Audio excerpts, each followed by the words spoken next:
Welcome back in. This segment of our show brought to you by the law offices of Ogle, Elrod, and Burrell. You name it, they can handle it, from car accidents to family law, from workers' comp to criminal defense. Maybe a couple of all should call them today. If you turn to Ogle, Elrod, and Burrell, you'll get direct and consistent access to experienced attorneys that are dedicated to your cause. Ogle, Elrod, and Burrell. Those are imaginary words right in my face. All right. Bob and I were talking this week about something, and I thought, this is an incredible kind of a scenario. Let's do this on the show Sunday. So let's say you guys are NFL GMs. 2 quarterbacks are coming out, and you can pick only one. You will be guaranteed the stats and the accomplishments that they have posted to date. These are real quarterbacks, but you could draft them. All right, the following quarterbacks put up these numbers, these accomplishments in real life. Who do you take? Let's look at the numbers. One of them, 16 years, 5 MVP seasons, 5,500 passing yards this year. Look at the touchdowns, interceptions over time, much better TD to interception. Won 70% of his games, quarterback rating of 97 all time. The other guy, he wins about 56% of his games, 80 is his quarterback rating. But playoffs, 11-12, the other one's 8-3. Game-winning playoff drives, 1 in 23 games. The other one has 3 in 11. Super Bowls, 1 versus 2. Obviously, this is Peyton and Eli Manning. Obviously, there is no question Peyton Manning is the better quarterback of the two. But if you're an NFL general manager and you are guaranteed one of these quarterbacks with those accomplishments, who do you draft? Peyton or Eli? Peyton. So because even though it's a zero-sum game, because every season, yes, every season you're in it. Every season you're in it, and knowing that every season you're not going to get there, I still take Peyton Manning because that puts a lot of people.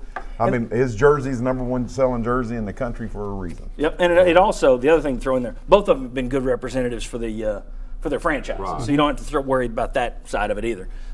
It's a zero-sum game. If you're a GM and you didn't know the names and somebody put a gun to your head and said you can win 2 Super Bowls or 1. I would still sacrifice that 1 Super Bowl for all those other seasons. Okay. And John, as you've pointed out so many times, that to me shows the difference between great regular seasons and some pretty good playoff runs too, which Eli has had.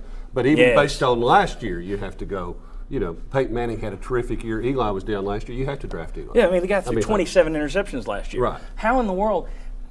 What would you do? Peyton, no brainer. Peyton Manning. Okay. Do you think the answer would be different if we were asking this in Albuquerque, New Mexico? No.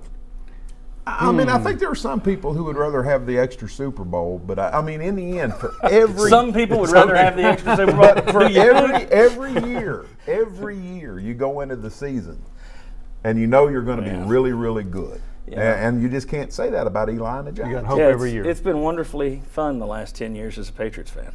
And maybe there's some watch them always compete and lose. That's great. Yeah. There's some little Twilight Zone twist that you can change something.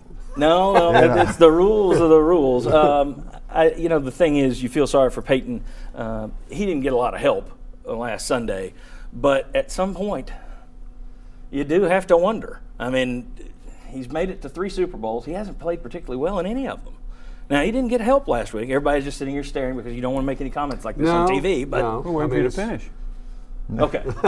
He didn't get any help, and he didn't play very well either. Yeah, he wasn't very good. Yeah. He missed open receivers. He locked in on his receivers, and for a guy who's been in as many big games, it almost looked like he was the quarterback who was intimidated by his surroundings. Well, he's been in 23 playoff games. I'd say more than a third of them he hasn't played well. That's been one of his Achilles heels. It's so hard to imagine when you look at those other numbers that are so dynamite. Greatest ever in the history of the game, up and down. Anyway, I think everybody takes Peyton Manning too. All right.